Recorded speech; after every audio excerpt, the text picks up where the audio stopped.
So good morning again, and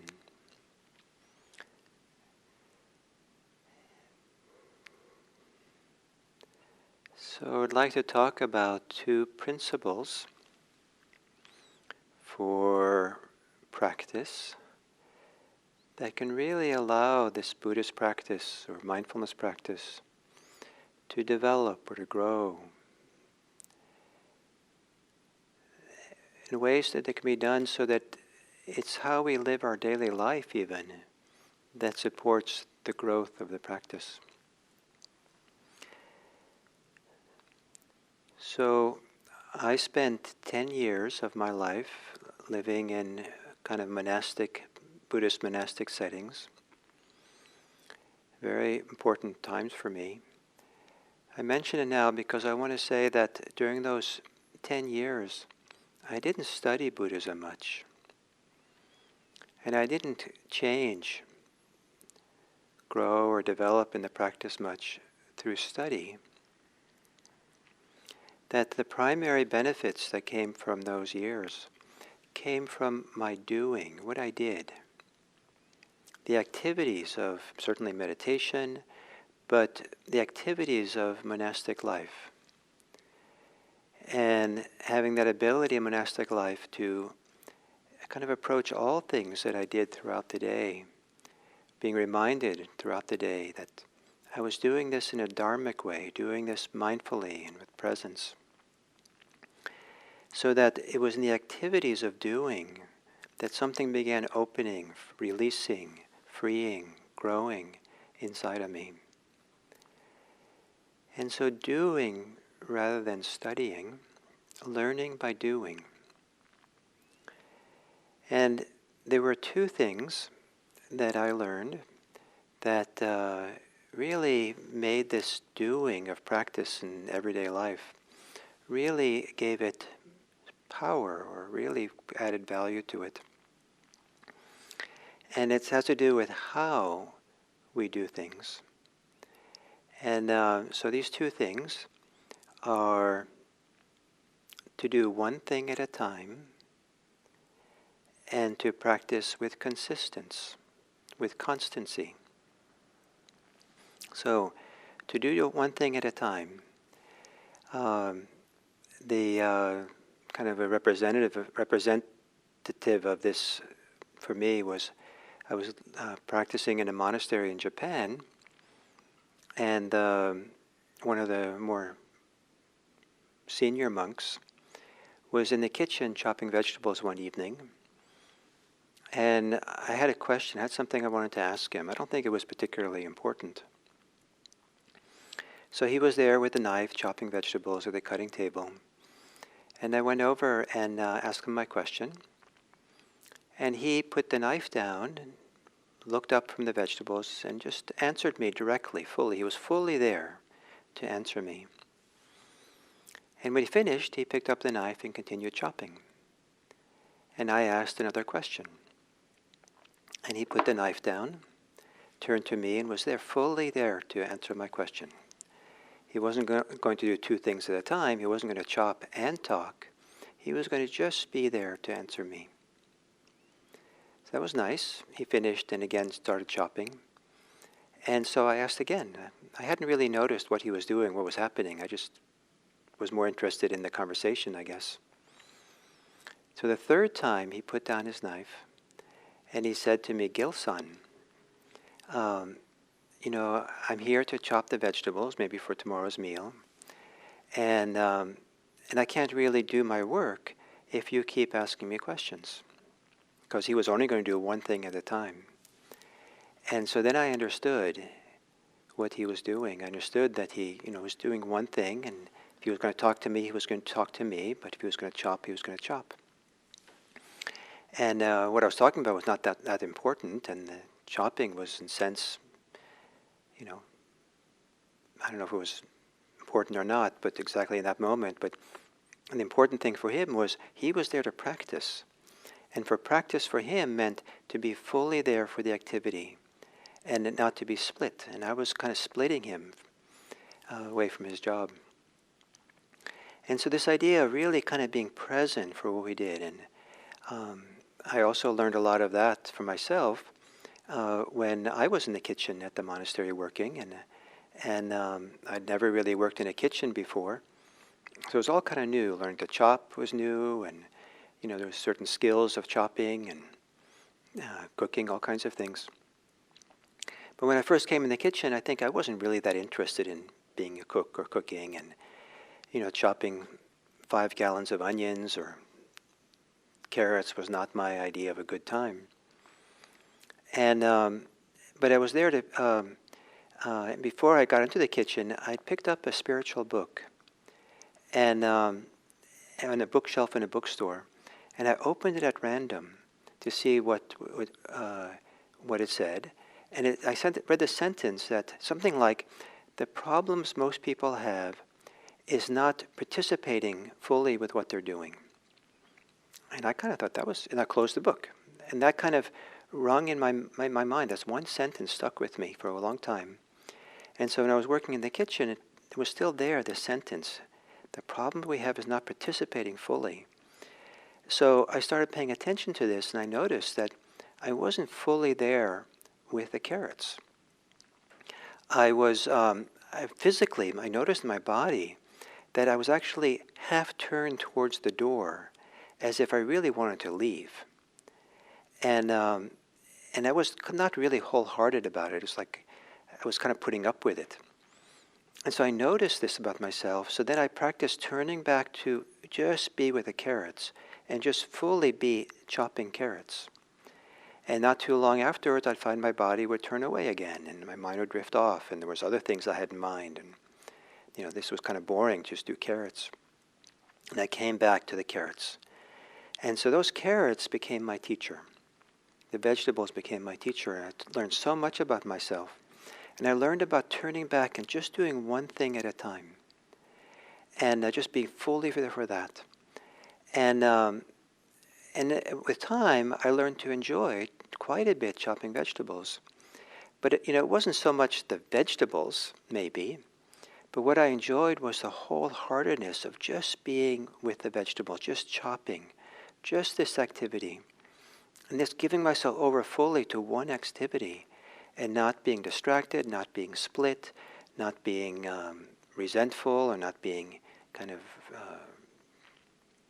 resisting to what was happening, and giving myself fully for this activity that I was supposed to be doing anyway. So I might as well do it fully. And the consequences of that, I learned a lot about the value of just really being with one thing. I also got to be fairly good at chopping vegetables. I also noticed that when I practiced that way, sometimes after a session in the kitchen, we'd go back up into the meditation hall to meditate. And if I was kind of like fighting being in the kitchen, not really there for what I was doing, when I was a prep cook, chopping a lot of vegetables, that when I sat down to meditate, I would actually be distracted, and I would take a while to settle down. But if I was really present for the carrots while I did the carrots, present for the activity that I was doing, it was also like washing dishes. We had to do a lot of pots in the kitchen. Just do the pot washing. If I just did practice that way, when I went back to the meditation hall to meditate, I would already be concentrated, or non-distracted, and I could settle really fast. And I saw the benefits of just really doing one thing at a time. And I see, still to this day, I see how easy it is for my mind to start being kind of more split in the activities that I do. Even earlier today, I saw that I was doing one thing. I was moving through to go somewhere, and to do it on purpose. I had something to do, and my mind started thinking, "Oh, just do this thing on the way," or "Wait a minute, maybe you go over here and take care of this right now." And there were these forces of pulling me away, which all of them were innocent, but the joy or the value said, "No, this is what I decided to do. I'm not going to let myself be pulled aside by these other things which don't have to be done right now. Let me just stay with this." And that moment, what it was, stay with walking to this next activity that I have to do. And I could feel that kind of put me into kind of a groove or into a delight or into kind of settledness. This is what I'm doing. So if in the course of the day, in lay life, outside of a monastery, in your life, you start practicing more often, just being with one thing at a time when you do it. It doesn't have to be all day long and continuously, but I suspect that there's a lot of room to add this into your day. Even if you do it 5% of the 5% or 1% of the activities you do through the day, you do without wholeheartedness. When I'm doing this, I'm just going to do this. I'm not going to have the radio on. I'm not going to have TV on. I'm not going to be, listening to a podcast. I'm not going to carry on a conversation. I'm not going to be thinking about things that are elsewhere, planning tomorrow. When I'm cooking, when I'm sweeping the floor, when I'm brushing my teeth, whatever it might be, it doesn't have to be big dramatic things. This will be the place. This is my monastery. This is a time where I'm going to give myself fully over to just this. As you do this, you might find protests. You might find your mind is impatient, feel this isn't so important, I have more important things to think about and do. This is boring, this can't be that important, and I might as well think about more interesting things. Don't listen to those protests. If even just 1% of the day, 1% of the activities of the day, you give yourself over to doing just one thing, you'll have lots of time to think about, entertain yourself with other things. But to start getting a feel for this just being here and letting the impatience, the boredom, the resistance fall away, the powers of distraction, to learn how to let them settle or be put aside, to develop the skill and the interest, the love of just being there for one thing at a time. You'll start feeling the benefits of it. You'll start feeling the joy of it, the pleasure of it, the delight of it, the opening of it, the freedom that can come with that. And if you do that, 1% of the time through the day, 5% of the time during the day, not big, you will start developing some of the benefits that come from living a monastic life or living on retreat, meditation retreat. Because one of the advantages of being in a monastery or being on a retreat is that we're reminded to bring this attention to what we're doing many more times in daily life than people are in lay life. So if you can find some way to really do one thing at a time, maybe choose certain activities through the day, that those are your, I don't know if you want to call it your monastic activities, your Dharma activities that you do. Just one thing at a time. Just do this now. Just brush my teeth. Just whatever it might be. So that's one way to really develop the practice and grow in it. So it's kind of integrates in with your whole life. The other thing that does the principle of practice is consistency or constancy. That you just have a consistent thread or some different threads that grow through your life that are always there reliably, that you have a certain commitment to doing, that you're not going to waver from, so that a variety of benefits come up from that. And I'll use the example of meditation practice. So to have a consistent meditation practice, it means to have a constancy that you have a regular, ongoing practice that you're committed to without exception, except the house, unless the house is burning down or something. And so you would, it might be 7 days a week, it might be 6 days a week. Or it might be weekday days. You just every weekday day you're going to meditate no matter what. So there is some consistency, some commitment. And then what happens is that because you're committed to it without wavering, you get to see yourself in new ways. You get to see all the different forces inside of you, all the different debate teams that come into play that are explaining why you shouldn't be meditating. I'm too tired. I don't have time. There's more interesting things to do. I have commitments. I'm bored. Or I'm excited about something else. All things are quite normal. But if the commitment, the through line, the thread that goes through, you always meditate, you get to see how these forces pull you around and change what you're doing. And you learn to let go of them for that period of meditation. Both those learnings are really powerful, because unless you learn what pulls you away left and right, away from what you're doing, you won't see how you're not free. And if you learn to let go of those, to really be fully present for the meditation, without letting them continue to bite at your feet or bark at you or insist that you should be doing different, then you're also learning how to be free. You're learning just to be here for this. So you both learn something about yourself, and you learn a skill of letting go to be fully here. Also, that consistency of meditating regularly that way, you get the chance to see yourself in many different ways of being. Sometimes you're happy, sometimes you're sad, sometimes you're tired, sometimes you're agitated, sometimes you're content, sometimes you're discontent, sometimes you're overwhelmed, sometimes you're underwhelmed. All these different kind of changes and ups and downs that we go through. And because you have this commitment, no matter what, whether you want to or not, you sit down to meditate, you get to see all those different ways of being, and you get to develop a different relationship to it. One way is that you learn, because you have a commitment to meditation, that you learn how to be free from giving into any of them, or giving them too much importance, or letting them kind of influence you and what you do and how you be.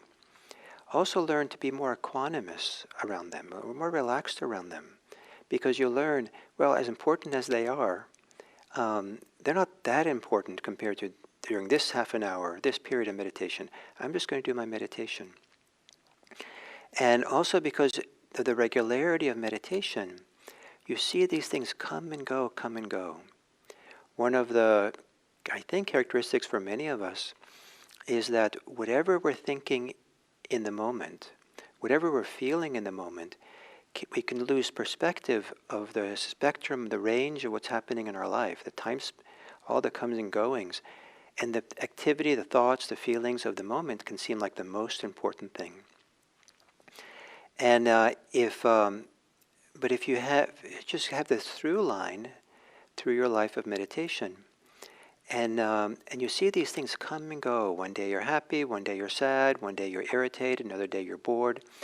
After a while, you see, wait a minute, these things just come and go.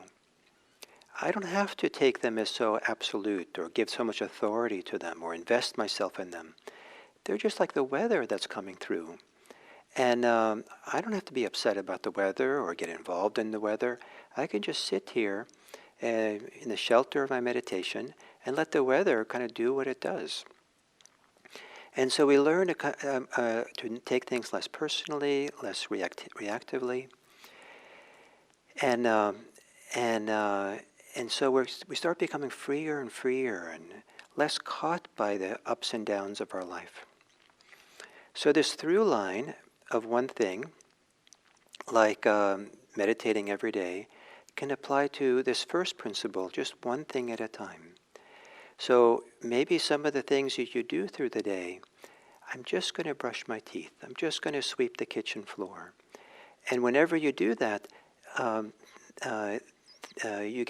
because you're only doing that, it has the same benefits of just meditating every day. That you see yourself in ways, you learn how not to be pulled into your thoughts, your feelings, some of them are your ruminations. You get to kind of step out of the stuckness of our life, because here, this is what I'm doing now. I'm just doing this. And if you do that consistently over days and months and years, it's a tremendous amount of learning that can go on. So 2 principles: doing one thing at a time, and doing and being consistent in what you do. This could also be things like the precepts, having a consistency with right speech, like make that a theme for a year. I'm going to focus on my speaking. And maybe not all day long, but there are certain places through the day, like at work or at meetings, that you thought, okay, now I'm going to really practice with this. Or when you first come home, remember for the first 10 minutes of your home, right speech. So we have these practices we do that we do consistently so we can see ourselves and the situations we're in through the vantage point of those practices, of those precepts, of what we're doing. It could be loving kindness, that we practice loving kindness for a while, and we do it consistently. And we see all the ups and downs, all the protests, all the ways we get pulled away from it, all the doubt, all the impatience with it, all kinds of things. And we get to learn, see more clearly what's happening because of the consistency of this one thing that we're doing. So,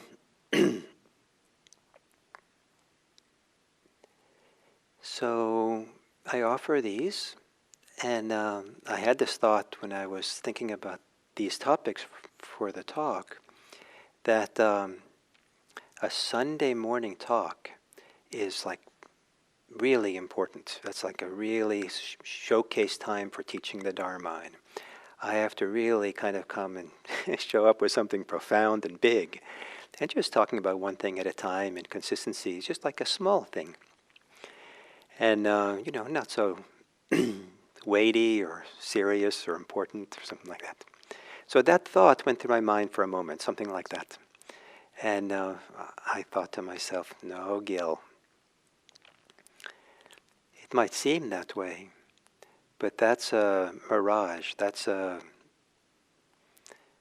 trick of the mind.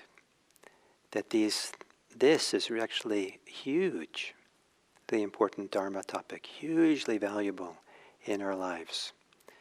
To practice with from time to time through the day. It doesn't have to be all the time, but to practice periodically through the day. And learning that just do one thing at a time. Just do it fully. Learn what it's like to do something fully and with embodied presence, with full attention, gathered in, just kind of oneness with a carrot. Become the carrot, become the chopping. As fully there for that as you would be fully absorbed in reading a really good book. And really kind of just do this.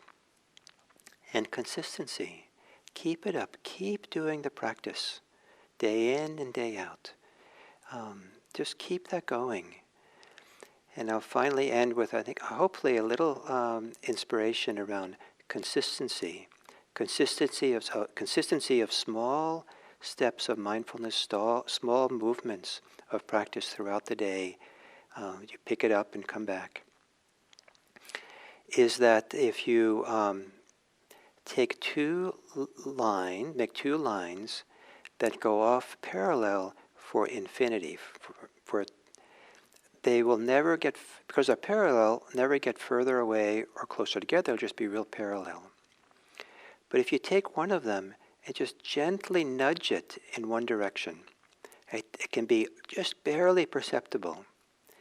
Because it has this long time frame to go and distance to go, these two lines, that little, almost not perceptible different angle of one of them means that over time they get further and further away until the distance is huge.